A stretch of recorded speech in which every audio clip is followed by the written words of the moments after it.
Hi everybody, Martyn the Flickered Feathers again today. I'm tying a super easy but super effective fly. It's just a body quill Perdigon. Absolutely nothing difficult about this pattern, but it's well worth tying them and getting them in your box.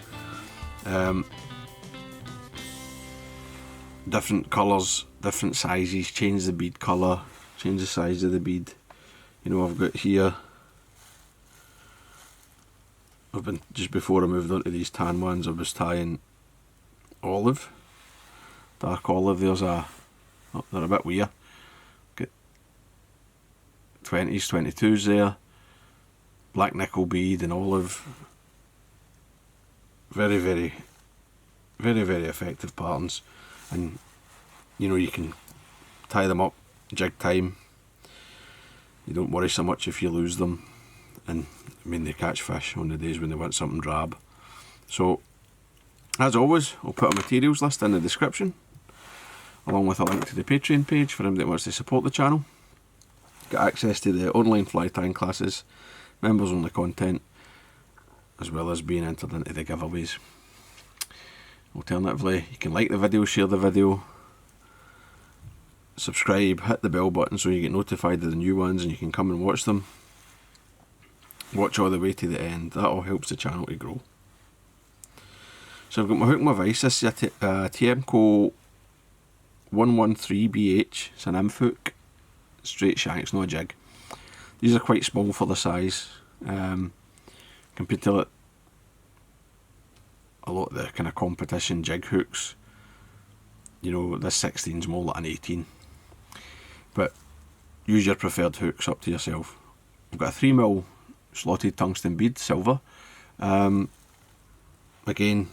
the ones that I had, the wee olive ones I had then with black beads. Tie them with copper beads, tie it silver beads, whatever you like. You can suit yourself, range of sizes, range of different bead colours. And for the body, I'm using Viva's body quill. This is BQ13 on this one. It's a sort of gold colour, browny gold. It's quite light on the spool, but it darkens once you put the resin on it. So I've run it on. I'm leaving the bead loose at the moment, and I'm going to tie on my tail, which Coq de Leon I'm using. And this is just from a white and tailing pack. I've not bought the sort of genuine article. The tailing pack's much better value, and it's fine for this. It's just as good. I've got about four fibres there. Just got to offer it in, single turn, make sure all the fibres are on top. Now check the length. Now I just like to draw it in until it's about the length I want. If you want to check, just measure it with your scissor gape. And I'm going for like a shank length, which that is.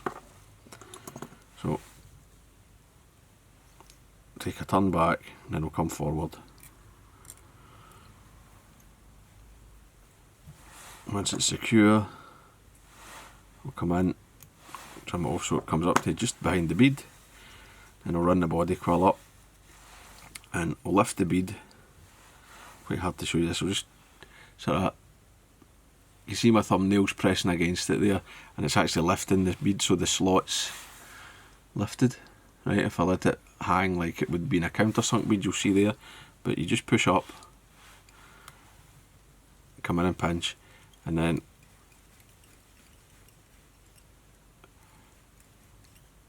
you should build that up a wee bit. It'll stay where it's supposed to be, and that'll pretty much invert this hook. And I'm just going to use the body quill obviously as the body.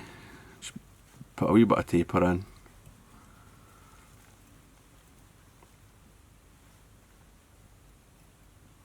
Coming back, not too much, you want it thin, then I'll hit finish.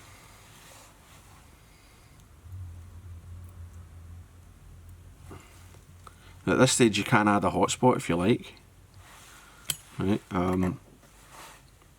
pull that tight, snip it and it'll spring back into the knot. You could just come in now with some fluorescent red thread or fluorescent pink thread. I'm not going to, I'm going to keep these this one drab. So I will put a wing case. I'm just using black nail varnish. What I like is a blob of it. I prefer not to let the brush actually touch anything. I just like to have a drop on the brush and let the drop touch the back of the bead there, and watching it will sink in, fill in the slot in the bead. I'll just put another blob on, but I don't let the brush touch anything. It's just the edge of the surface of the drop of varnish that's on the brush. Now, obviously, normally tie them to here, do your half dozen or whatever, however many you're tying, 10, and then when they're dry, they're ready to give a coat of the resin. I've seen people putting the black on after the resin, but that's daft. Like it comes off. Right? Whereas if you put the black on first, then the resin's over the top of it. It's all one unit. It's much harder for that to come off the back. So I'm just coming in with it. It's this bone dry. Have a wee look. Turn it. Sometimes on the body quill flies you can get away with a single coat. Just turn it, make sure it's sitting nice,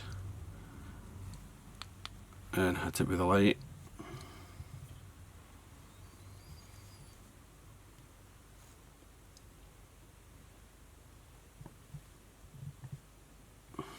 Make sure it gets a good cooking.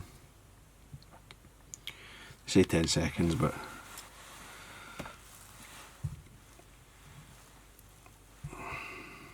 it could just be a wee bit smoother. So I'm going to put a very, very light coat on just to follow up. Just a wee bit. You don't want to build it up too much.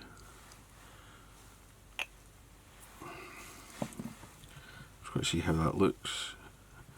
And you know, just because it's on, you can take it back off if you feel it's too much before you hit it with the light. That looks not bad.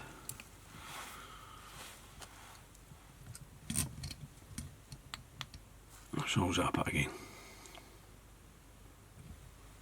And that's it. Easy, right? Like super easy. Very, very quick tie. Especially like, you know, if you do all the tying, no the resining, it's much quicker.